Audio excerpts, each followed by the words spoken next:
श्रद्धेय उपस्थित सज्जन वृंद, हमारी माताओं तथा बहनों, मनुष्य के जीवन में दुख का कारण क्या है?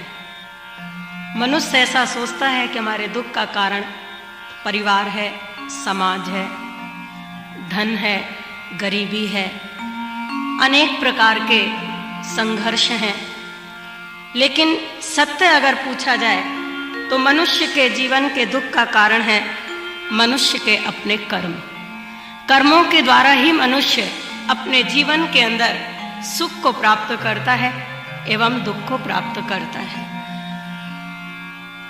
शास्त्र में कहा जाता है कि जो मनुष्य विधिवत कर्म करता है, नियमित कर्म करता है, शास्त्र के अनुसार कर्म करता है, वह सदैव सुखी रहता है। जो निषिद्ध कर्मों को करता है वह अनेक प्रकार के दुखों को झेलता है, अनेक प्रकार के कष्टों को झेलता है।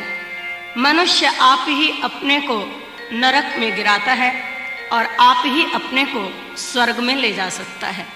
मनुष्य आप ही अपने पतन का कारण है और आप ही अपने उद्धार का कारण है। गीता में स्पष्ट भगवान कृष्ण कहते हैं, मनुष्य अगर अपने जीवन में जो कुछ चाहे वो कर सकता है। किस तरह से? अपने कर्मों के द्वारा।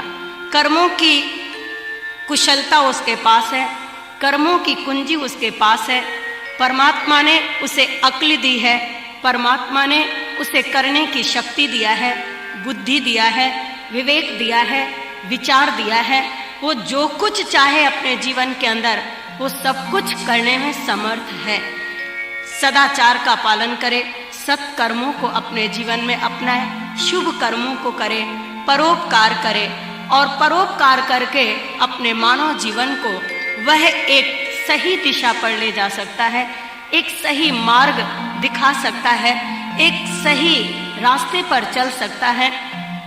क्योंकि संत श्री तुलसीदास जी श्री रामचरितमानस के अंदर लिखते हैं कि कर्म प्रधान विश्व करि राखा, जो जस करहि सो तस फल चाखा।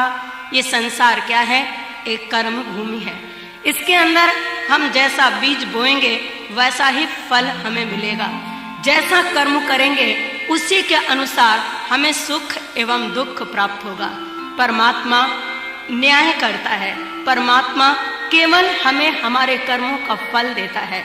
अगर मनुष्य अपने जीवन में शुभ कर्म करता है, सत्कर्म करता है, तो वह परमात्मा से अपने जीवन के अंदर सुंदर सुखों को भोग सकता है, सुखों को प्राप्त कर सकता है, सुखों को लेने का अधिकारी हो सकता है। एक बार एक बड़ा ही सुंदर विद्यार्थी था।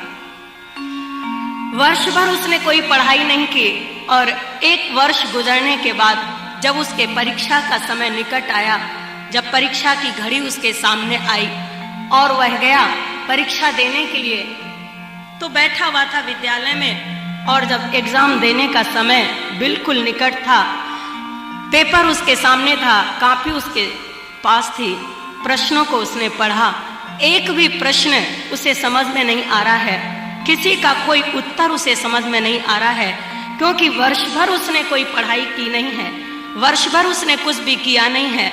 आज अचानक वह सोच रहा है मैं क्या करूं, कैसे मैं पास होऊंगा, कैसे मैं क्या लिखूंगा, उसे कुछ समझ में नहीं आ रहा है। अचानक बैठे बैठे उसके अंदर एक विचार आया कि चलो प्रिंसिपल साहब को हम एक प्रार्थना करते हैं, अगर वो चाहें तो शायद आज मुझे वो पास कर देंगे, हमें जरूर वो उत्तीर्ण कर देंगे।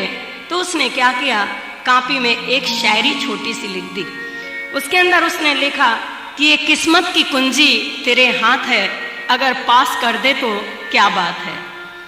किस्मत की कुंजी तेरे हाथ है, अगर पास कर दे तो क्या बात है। और लिख करके अपना नाम और कॉपी को बंद कर दिया। कारण वर्ष भर उसने कोई पढ़ाई की नहीं, कुछ याद किया नहीं, समय पर उसे कुछ याद आ नहीं रहा है, तो वह करता क्या।